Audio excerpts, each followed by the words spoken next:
Hi you guys, and welcome to another episode of Girl You're Always Doing Something. Today I'm excited to do a pattern review. So let's get started. This is a new look pattern and it is 6534 and it's a fleece coat. You can make this coat for wintertime, or I made one for myself for like more so fall, spring. I made view A and I made it out of a double fleece, a reversible fleece. It's not a double fleece, I'm sorry.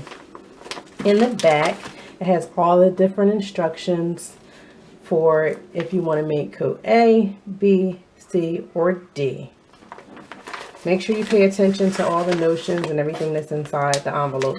I really like this coat because of that collar, the asymmetrical kind of collar. It's long on one side and then you have like the shawl collar on the other side. I thought that was really unique.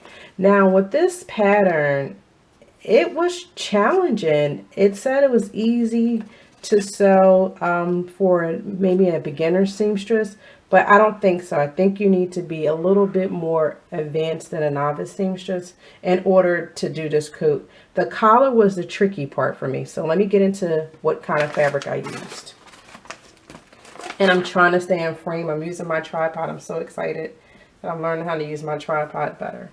So this is the actual fabric that I used. It is red and gray. It's such a beautiful fabric. It's so soft. I got it from Joann's.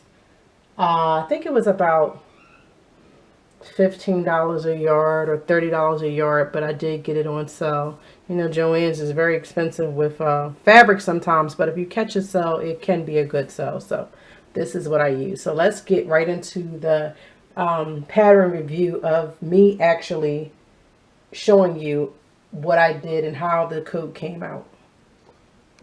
So here is the new look coat that I created. I am holding a camera. It's not on a tripod, so I'm going to try my best to make sure I'm angling it correctly. And when you zoom in, you know it sometimes has to autofocus. So this is the collar, and it has that asymmetrical collar to it on one side, and then you have the shawl collar, which is this side right here, on the other side, and it kind of like goes over, you know, that left goes over the right, however, you know, you position it. And then it has the, I'm trying to zoom in, the little, I don't know what you call this, like, I don't even know what that's called for the sleeve, a little decoration. Let me see if I can get it on this side. But I thought it's kind of like a band, I guess. And I actually tacked my band down because it was just, every time you put the coat on and off, it was going all around the place. So I just tacked it down from the inside by doing a hand stitch. And then I didn't want to really do a top stitch on this coat, but I found myself doing a top stitch just because of the under collar, you know, just rolling back and forth. I like the way that it looked without the top stitch. However, you know how those seams are, it just keeps going every which way. So I had to top stitch it, which doesn't look bad, but I kind of wanted to have like that blanket no stitch collar, but I had no choice. It has two side pockets, not really deep. I think if I made this coat again, I would make my pockets a little bit deeper. So it has the side pockets on both sides. I know it's kind of hard to see it with me holding it. It had a raglan sleeve, which was very interesting because I haven't did a raglan sleeve on a coat before. I've done it on a shirt, so that was different doing a raglan sleeve on a coat. It has a dart in the front. Let me see if I can get that dart. It has a dart right down here that kind of went into the collar. So that's why I think it was tricky. The tricky part was, to me, the raglan sleeves, and then it was the collar. I don't know why I struggle with this collar, but I'm gonna be honest, I struggle with this collar.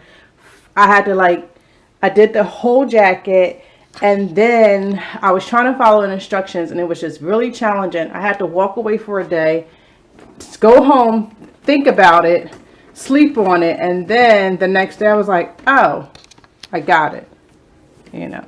So the inside of the jacket is unlined. If I think I didn't have so many problems with the collar of this, I probably would have did like bias tape in the inside just to give it that nice polished finish look. But I was over this jacket. I love the way it turned out. I love the fabric choice. I love the way it fits, but it was a pain in the butt pattern. Sometimes patterns that seem so easy for me, it can be like, oh, this is a so easy pattern, you know, you'll have it done in no time. Sometimes I struggle with patterns like that, and it could be the simplest thing. And I think what got me was the asymmetrical shawl collar. It got me. I don't know why it did, but it did. And I was like, okay. And then inside of it, I'm like, I wasn't sure how I wanted to finish it off. And I decided just to, it's fleece. Like, you know, I really don't have to finish it off, and it still looks good. So that was my experience. It's a nice coat. I mean, I'm sure someone that has sewing skills, they're not going to struggle with this coat. You can actually make this coat probably in a day. It took me about, because of my little setbacks, it took me about 3 days to make this coat. So, but I love it. I don't know if I will make it again. I don't know if I'm up for that challenge. I mean, I should be able to make it again since I just made it, and it would not take me as long. This is my first time making a jacket in a fleece, and surprisingly, I really like it. I don't know how I was going to do with lint and stuff like that as time goes on, but it was a nice coat. It was worth it. The coat turned out perfect, and the fit was perfect. And I absolutely adore these colors. Red is my absolute favorite color, red and brown. And I'm like, red and gray goes together so well. And this fleece is so soft and comfortable. I'm just like, yeah, I'm glad I did it. I'm glad I finished it off. So please like, rate, and subscribe. Let me know if you made this new look pattern. And if you did, please tag me. Copy your video at the bottom so I can see your inside of your coat and different things that you did. If you use bias tape, Hong Kong finish, how did you finish it? Let me know your thoughts about this pattern, and stay tuned for some more videos. Thanks. Please like, rate, and subscribe. Bye.